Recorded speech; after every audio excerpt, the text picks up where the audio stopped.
Pour débuter notre voyage, impossible d'ignorer le monument historique majeur des Yvelines. Le château de Versailles, la maison des rois. Des jardins conçus par le nôtre, des fontaines d'une rare ingéniosité, des pavillons de fabrique exceptionnels. Nous sommes dans un savoir-faire à la française, jamais égalé.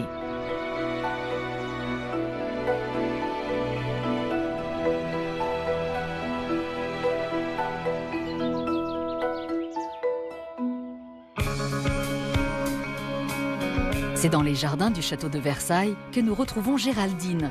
Cette Normande d'origine a toujours eu le goût de la découverte et de la nouveauté. À 38 ans, mère de 2 enfants, elle aime partager ses bons plans yvelinois à travers son blog. Ce que j'aime dans les Yvelines, c'est qu'on y retrouve la culture, l'art, la nature. Et ici, c'est un peu tout ça en même temps.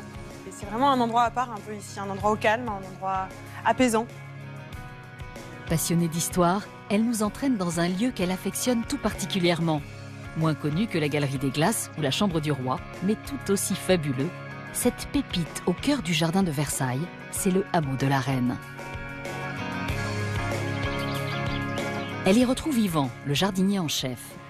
Bienvenue au hameau de la Reine. Merci.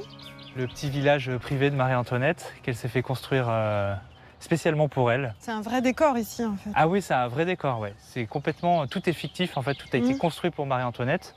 Aucune des maisons n'avait but d'être habitée, sauf 2 qui étaient la maison du gardien et la maison où il y avait le jardinier qui habitait. D'accord.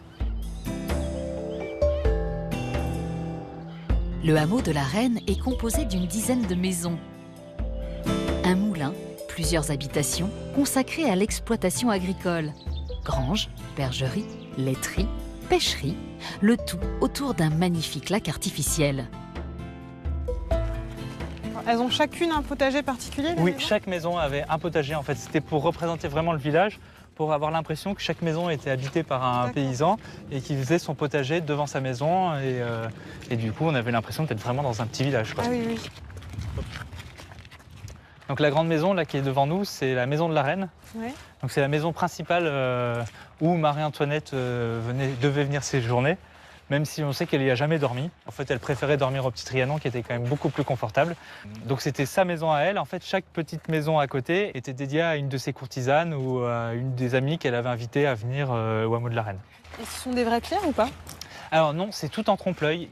Pour 2 raisons, c'est parce qu'en fait, ça coûtait pas cher à faire et qu'à l'époque, ils n'avaient plus de sous dans les caisses. Donc, il valait mieux peindre des pierres que faire tailler des vraies pierres. Oui, et en plus, c'était à la mode à cette époque-là, de faire tout en trompe-l'œil.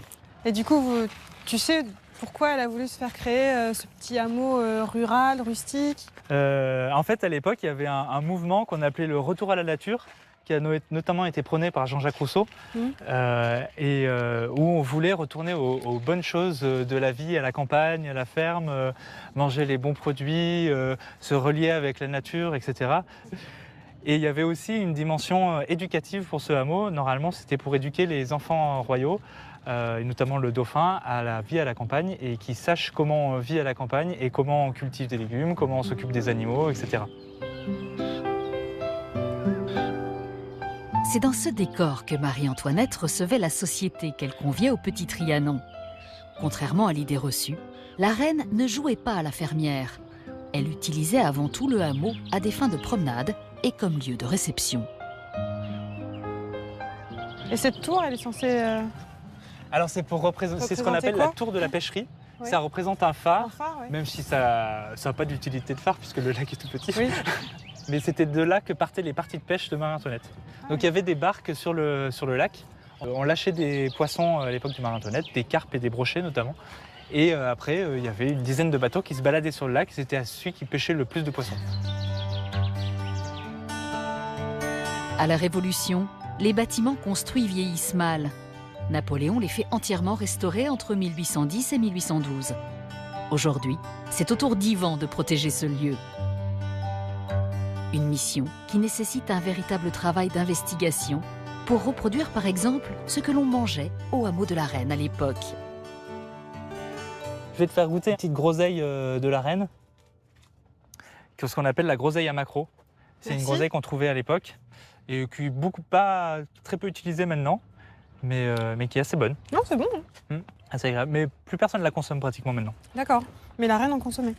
Il y en avait plein au hameau, ouais. On a encore des factures et des devis d'achat de plantes qui ont été utilisées pour planter dans le jardin anglais dans le hameau. Et je m'inspire de ces factures pour replanter le jardin. Ah oui, d'accord. Et on a des centaines de groseilliers comme ça qui ont été plantés. Tu te lasses jamais de ce décor? Non, j'avoue que non. De temps en temps, comme on y vient tous les jours, on a tendance à plus trop regarder. Et puis à se mettre au travail, à désherber, à planter, à tailler. Et puis à un moment, on lève la tête, on regarde, on fait « Oui, c'est quand même beau ici, c'est quand même exceptionnel. C'est quand même On a pas quand même mal. de la chance d'être là. »